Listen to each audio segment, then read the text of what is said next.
یعنی بالکل آخری حالات جو انسان کے نا آخری جو مرحلہ ہوتا ہے زندگی کا، خطرناک حالات میں وہاں زندگی رہی ہے. اور ایک اور بات یہ ہے کہ وہاں نبی کی جان کو بہت خطرہ تھا وہاں پر بھی، کیونکہ کوہ ابو القیس سے پتھر پھینک کر یا حملہ کرنے کا بہت خطرہ تھا. بھی خطرہ تھا اس دورانیے میں. بالکل بالکل، کیونکہ نبی کو ختم کرنا تھا. ٹھیک ہے.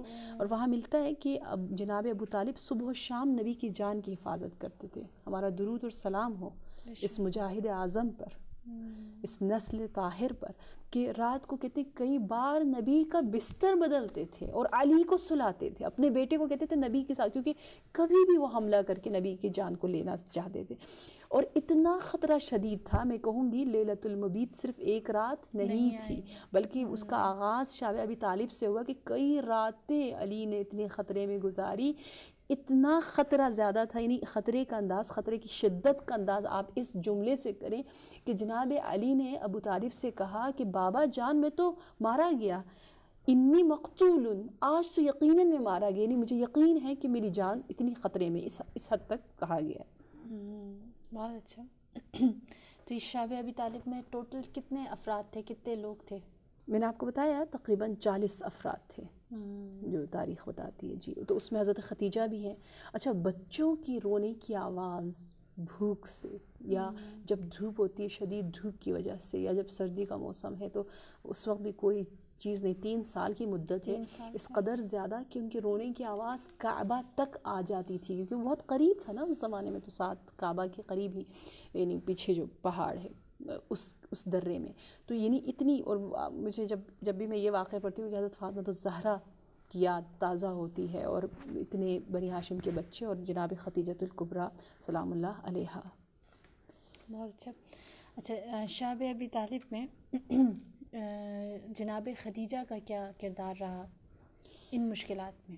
جی، جناب ختیجہ نے یقیناً صبر و تحمل سے اپنی اس مدت کو گزارا، لیکن طعام کا، یعنی جو لوگ زندہ رہے ہیں بنی ہاشم والے اس درے میں، اس کے بارے میں بتایا کہ وہاں بھی جو کھانا آتا تھا نا، وہ جناب ختیجہ کے بھتیجے، ہم نے ذکر کیا تھا کہ جناب حکیم، ہاں جناب حکیم کبھی کبھی لے کر آتے تھے، یا ان کے جو بھانجی کا شوہر تھا، یعنی داماد ہو گئے ایک طرح سے، کیونکہ آپ نے انہیں پالا تھا، وہ کبھی اونٹ پر سامان رکھ کے جو ہے وہ درے کی طرف چھوڑ دیتا تھا اور خود چلا جاتا تھا.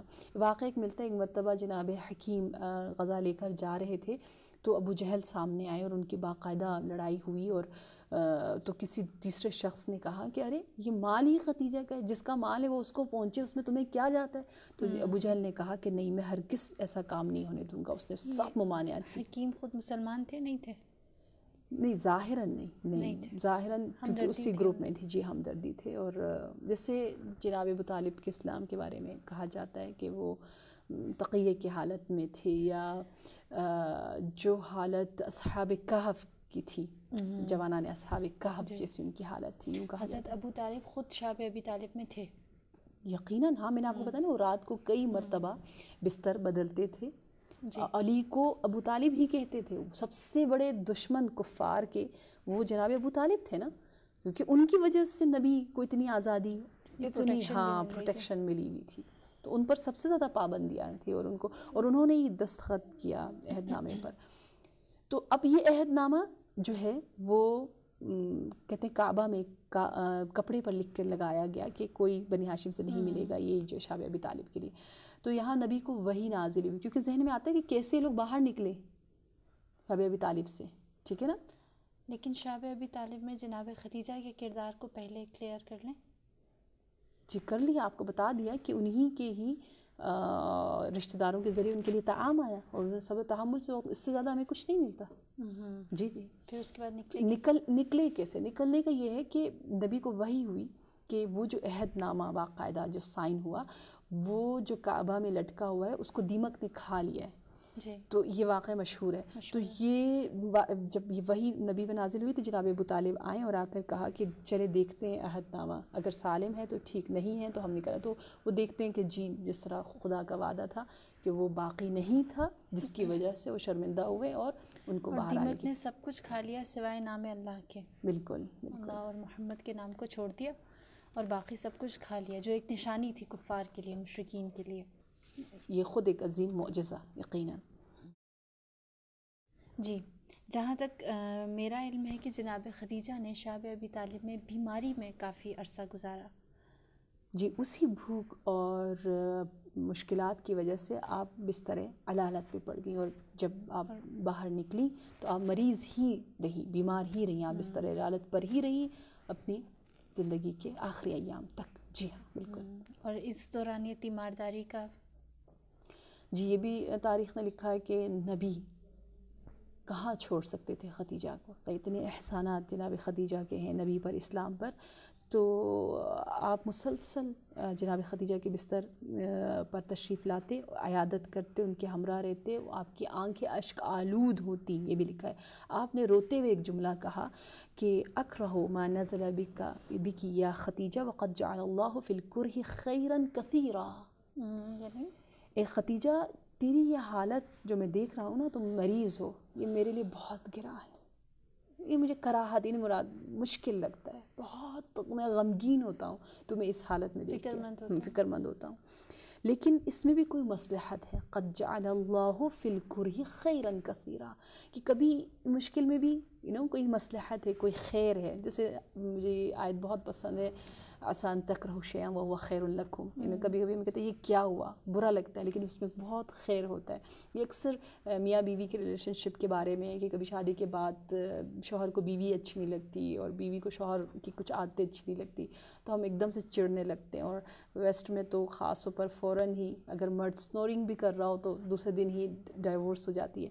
تو خدا کہہ رہا ہے کہ نہیں، صبر کرو، کبھی کسی برائی میں بھی اچھائی ہے، بعد میں پتہ چلتا ہے ان مع العسر یسرا، عسر کے بعد یسر آئے گا. تو یہاں بھی گویا نبی کہنا چاہ رہے یہ کر ہے، ظاہراً مشکل ہے، لیکن اس کے بعد بہت آسانی ہے. اور وہ آسانی کیا ہے اس کی بھی بشارت دے دی اور کہا فَإِذَا قَدِمْتِ عَلَى ضَرَائِرِكِ فَقْرَأْهُنَّ مِنِّ السَّلَامِ. خدیجہ اب تم جا رہی ہو ان لوگوں سے ملنے جو جنت الفردوس میں تمہارے ساتھ ساتھ ہوں گی، وہ جنتی خواتین، ان کو میرا سلام پہنچانا، کیونکہ بالکل آخری وقت ہے اور شاید وہ سین خدیجہ دیکھ رہی ہیں، اللہ دکھا رہا ہے.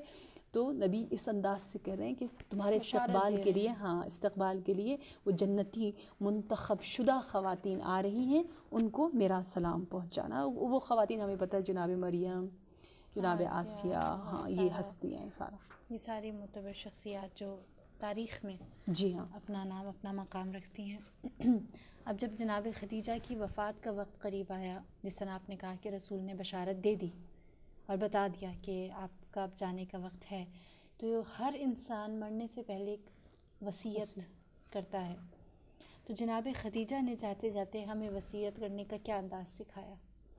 آپ اگر وصیت خدیجہ کو دیکھیں تو اس پہ پورا ایک چیپٹر آپ کتاب میں لکھ سکتے ہیں. بیوٹیفل، بہت درس آموز، بہت بیدار کنندہ، کیونکہ ساری وصیتیں روحانی ہیں، اخروی ہیں. کیونکہ انسان کو کہتے ہیں نا اے مسافر ابدی، ہم ابدیت کی طرف جانے والے مسافر ہیں. تو بہت خوبصورت، بہت درس آموز آپ کی وصیت ہے.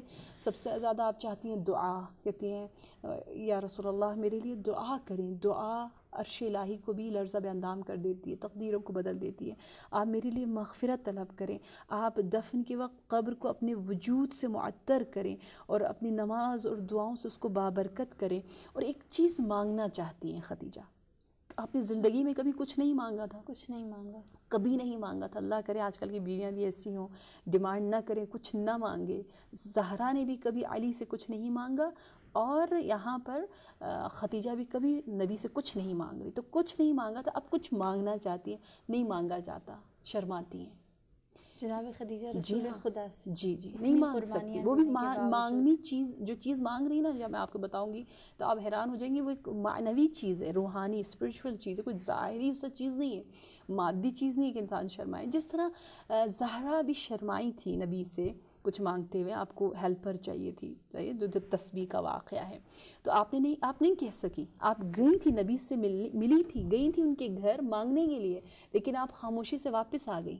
واپس آئی اور نبی کو پتہ چل گیا، اور بعد میں نبی نے کسی کو بھیجا. تو یہاں پر بھی جناب خدیجہ فاطمہ کو وسیلہ بناتی ہیں کہ اور اپنی بیٹی سے کہتی ہیں کہ جاؤ جا کر اپنے بابا سے کہو کہ ایک چیز مجھے دے دے، ابھی سے دے دیں، میری تیاری۔ حیا، یہ حیا جو کہ حیا رسپیکٹ اور عزت اور احترام کے لیے، تو یہ حیا بہت خوبصورت ہے، اور اللہ کرے ایسی حیائیں باقی قائم و دائم رہیں انشاءاللہ انشاءاللہ۔ تو اس میں ایک حیا کا درس ہے